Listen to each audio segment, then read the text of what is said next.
right now. But first, the breaking news on the intense fighting in the Al Ramadi area from Bret Baier, who's live at the Pentagon now, 3 o'clock on the East Coast, noon on the West Coast. Bret, what's happening in the middle of the night in Fallujah? Shep, we are learning from several sources now that there is a heavy battle going on in the city of Al Ramadi. Now, this is west of Baghdad. It is even west of Fallujah. It essentially is on the corner of the Sunni Triangle. We are told by several sources that a U.S. coalition facility there in the town of Ramadi came under attack within the last few hours. It's believed that the attackers are members of the Ahmadi army. Now, that is the group, the followers, the militia of Muqtada al-Sadr. He is the radical Islamic cleric we've been talking about for the past few days. He came out and spoke out, telling his followers to take up arms and to attack the, quote, occupiers in the country. Sadr is believed to be holed up in the city of Najaf. This fighting happening in Al Ramadi. We are hearing that there may be significant casualties. It is not clear at this point, but there are reports, rather, of U.S. Marine casualties. We don't have any details on numbers at this time, and of course the Pentagon will notify the next of kin first. There you see the map of the Sunni Triangle. You can see Al Ramadi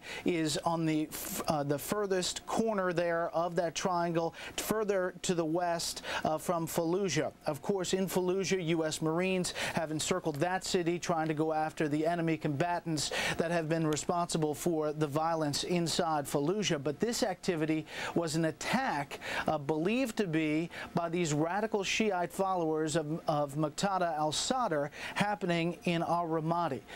We are told, there you see al-Sadr there, we are told that U.S. Marines were in this facility providing protection for the U.S. facility when it came under attack.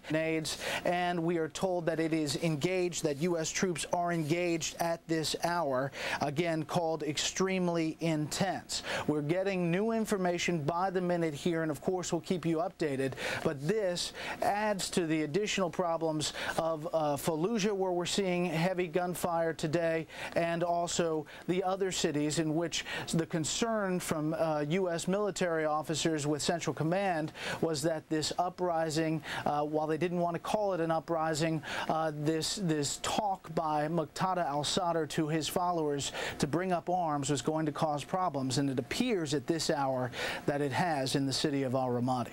Shep. And Bret, it's Muqtada al-Sadr, the man who has said that he will die fighting, that he will go into martyrdom, and that's his wish here as opposed to be taken. Do we know how big his forces are? Because I know in the early going it sounded as if it was Bret, that it was mostly a Fallujah thing, but now it appears that they're in multiple cities in the Sunni Triangle. Sure, his followers, it's a tough estimate, but most people guess that he has about 3,000 people, members of this militia that are his followers. That may have increased over the past couple of days as he has given these speeches to essentially whip up the poor Shiite communities. Originally, the U.S. did have a plan to arrest al-Sadr. He, of course, was an Iraqi judge issued an arrest warrant in connection of the murder of another Shiite cleric about a year ago. Sadr was connected to that. That arrest warrant was issued a couple of months ago. At the time, the Shiite community was telling U.S. authorities that this guy is a lightweight. He's essentially a blowhard who talks out. He doesn't have a lot of followers. But now, after his rhetoric changed this weekend and they saw the militia carrying these arms to the streets, they saw the demonstrations getting increasingly more violent, the U.S. military changed its strategy as far as al-Sadr. They are first, the primary goal, according to sources, is to disarm this militia, either capture or kill them, treat them as enemy combatants. Secondly is to bring Muqtada al-Sadr in. It's believed he's holed up in the holy city of Najaf. As you can imagine, that's a sensitive situation, and the U.S. military doesn't want to ignite more passion in the Shiite community by bringing him in or possibly making him a martyr. Bret, the Mahdi army, which supports him, do we know how well fortified this army is, what sort of equipment they have, and what sort of a fight they might be able to put up? Well, just from the past few days, we have seen some expertise, if you will, by these militiamen, some of them with sniper rifles, some of them with AK-47 machine guns, many of them with RPG launchers, rocket-propelled grenades. So they definitely have the capability to cause problems.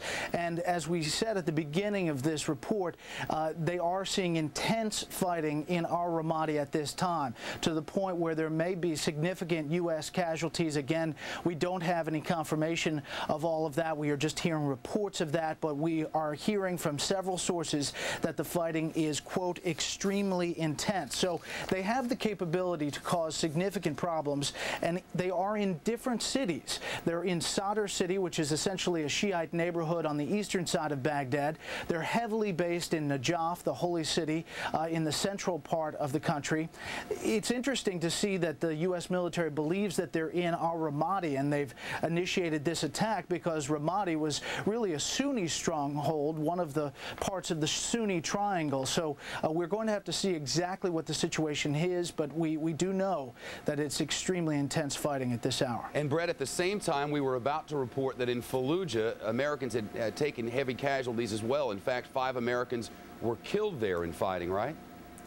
Right. Over the past few days, there have been casualties there. There's been some heavy gunfire today. We heard we got a pool report, which is essentially all of the networks coming together. One reporter on the ground, embedded with the Marines there, saying that as they moved into the city of Fallujah, they started seeing some heavy AK-47 fire. One Marine was shot in the head. It's believed that he's going to be okay. But over the past couple of days, there have been casualties there as the Marines have encircled Fallujah in Operation Vigilant Resolve in an effort to go into that town and essentially pluck out the bad guys, the enemy combatants that have been responsible for the violence over the past few days. There have been more than 20 incidents there, and of course the most infamous, if you will, was the situation this weekend where the 4 security contractors were killed and then dragged through the streets of Fallujah. Brett, I want to let you go in just a second to do some more reporting, but is there a sense at the Pentagon now, is it the belief at the Pentagon that they have enough men, they have enough manpower and machines on the ground to get this job done, or are they doing some reassessing?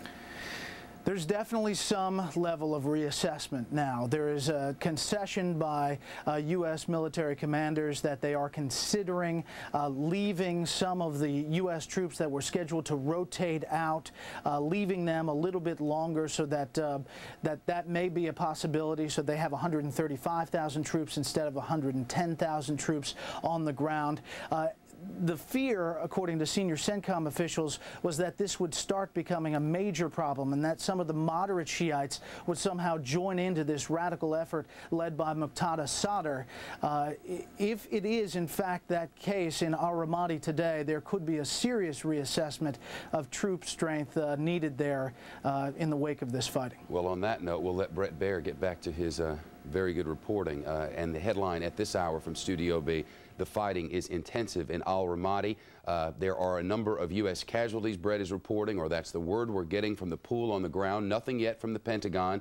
We're waiting, not getting ahead of ourselves for now, but I want to get to Boston now. And David Debato, who's a recently retired Army counterintelligence special agent, he served in Iraq and is responsible for the capture of one of those 55, the Iraqi Minister of the Interior. David Debato is now a senior editor for CIAdvisor.com. David, good to see you. What do we know about these people in al-Ramadi and how well fortified they are and what sort of resistance they might be able to mount?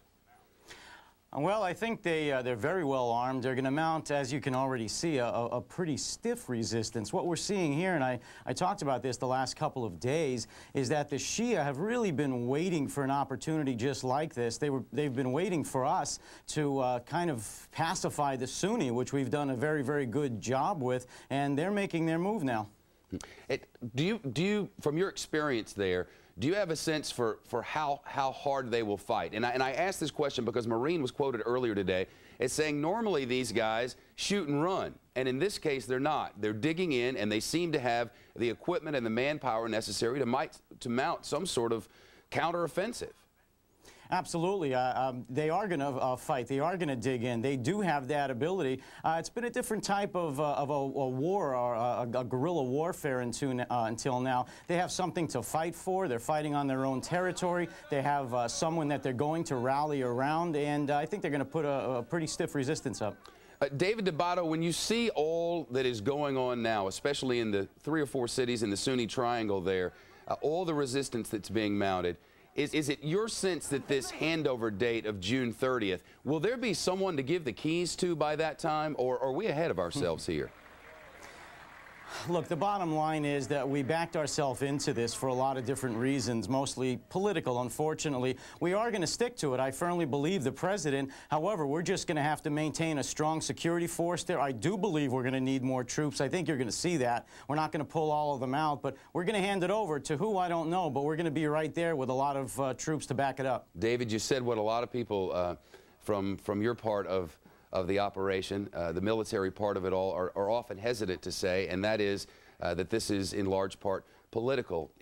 For the troops on the ground, is politics reason enough to make this sort of turn under these sorts of circumstances? Is that sort of arbitrary deadline, as some have put it, as we move up toward 2 political conventions, the prudent thing to do from a military tactician standpoint?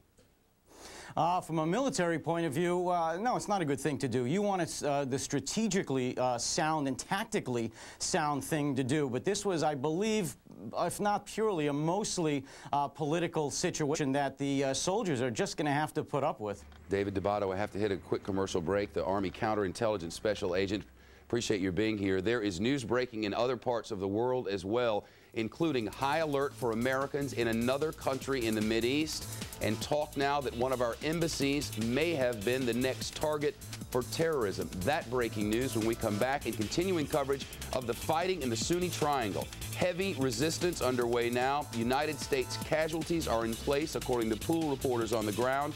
We'll get to Bret Baier at the Pentagon with breaking news as warranted, and more from overseas in a moment on a suddenly very busy day in the news from Studio B.